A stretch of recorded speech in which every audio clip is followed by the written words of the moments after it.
Guys, most people live their entire lives on autopilot, thinking, reacting, striving, and chasing without ever questioning the nature of their own mind. The lessons learned when the mind awakens begins at the precise moment when this unconscious momentum breaks. It explores what happens when awareness turns inward and the mind begins to observe itself.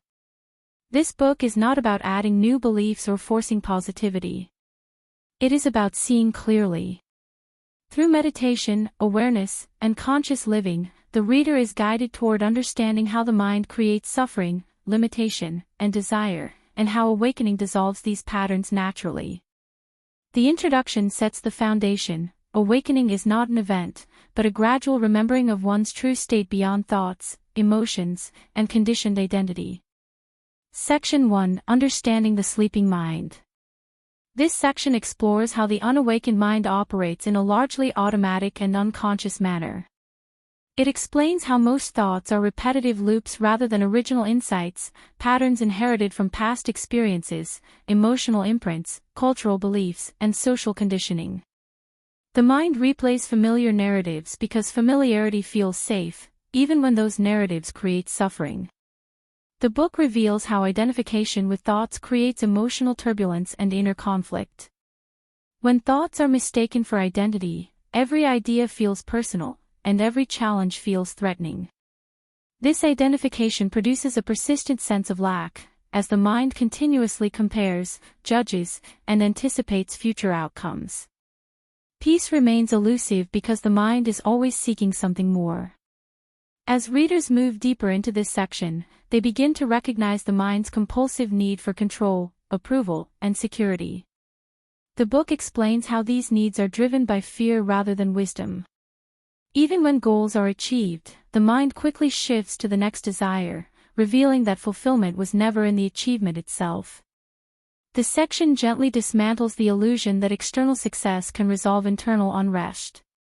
It shows how ambition without awareness only strengthens the ego's grip, creating pressure rather than freedom.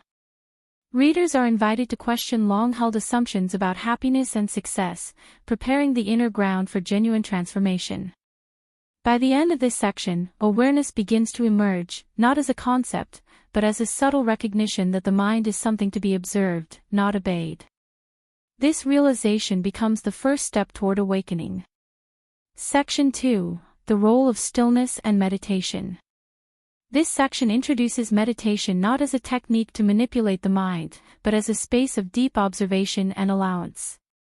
Stillness is presented as a natural state rather than something to be achieved. When external noise quiets, awareness turns inward, revealing the constant mental activity that usually goes unnoticed. The reader learns that meditation is the art of non-interference, allowing thoughts, emotions, and sensations to arise and dissolve without resistance. Instead of fighting the mind or trying to silence it, meditation invites a gentle witnessing. Through this process, thoughts lose their authority, and awareness becomes the stable background. As meditation deepens, the mind gradually loosens its dominance. Silence begins to feel familiar rather than uncomfortable, and stillness becomes nourishing rather than empty. The book explains how this silence is not the absence of thought, but the presence of consciousness itself, alert, calm, and expansive. This section emphasizes that awakening does not occur through effort or discipline alone, but through presence. Striving to awaken only strengthens the ego's activity. True transformation happens when effort dissolves and awareness remains. By the end of this section, the reader understands that meditation is not an escape from life, but a return to clarity. Stillness becomes a living experience, one that continues beyond the meditation cushion and into daily awareness. Section 3: Emotional Liberation Through Awareness. As awareness deepens, emotions begin to lose their overwhelming intensity. This section explains that emotions are not obstacles on the spiritual path, nor are they weaknesses to be suppressed or avoided. Instead, they are energetic responses arising from thought patterns and past conditioning. When emotions are met with conscious observation rather than resistance, their grip naturally loosens. Fear, guilt, anger, and self-doubt are explored not as personal flaws, but as learned mental emotional loops. The book gently reveals how these emotions persist only when they are believed, judged, or resisted. Once awareness is present, the emotional charge begins to dissolve on its own, without analysis or effort. The reader learns that suffering is not caused by emotion itself, but by identification with emotion. When an emotion is perceived as who I am rather than what is arising, it gains power. Awareness breaks this identification, allowing emotions to move freely and complete their natural cycle. As resistance ends, emotional freedom emerges spontaneously. The book emphasizes that this freedom does not mean emotional numbness or detachment. Instead, emotions continue to arise, but they no longer disturb inner balance. Peace becomes the underlying state, even in the presence of strong feelings. By the end of this section, readers understand that inner peace is not the absence of emotion, but the absence of unconscious attachment. Emotional maturity arises naturally through awareness, not control. Section 4: Awakening and the Shift in Perception.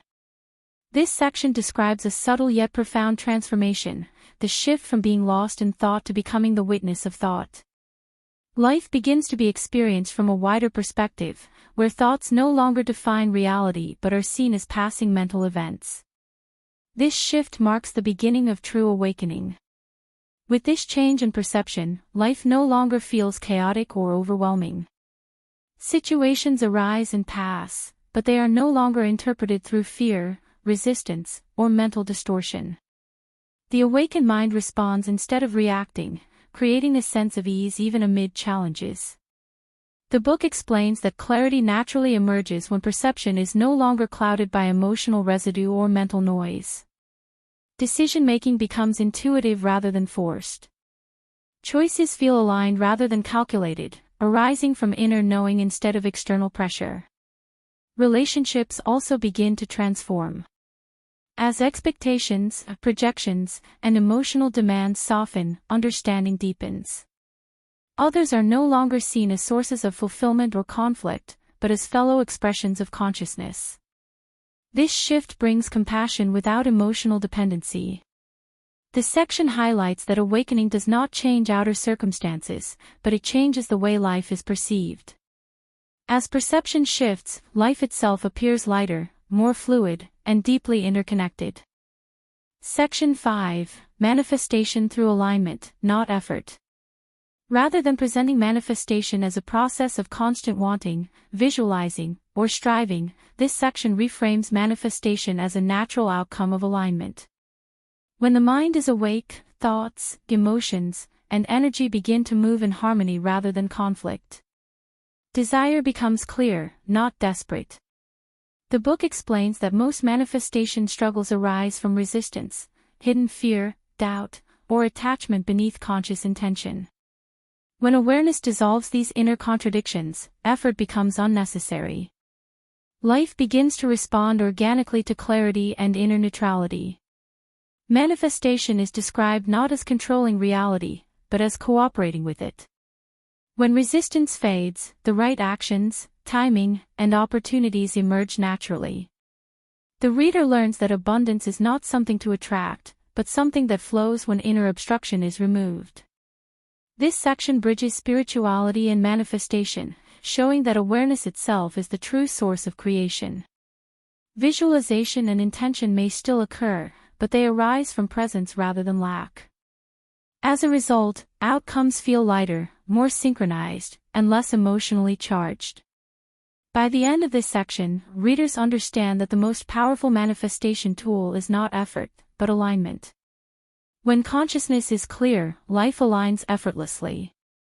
Section 6: Living with an Awakened Mind.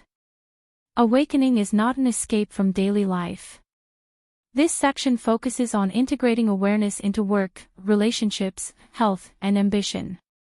Readers learn how to live fully engaged while remaining inwardly free.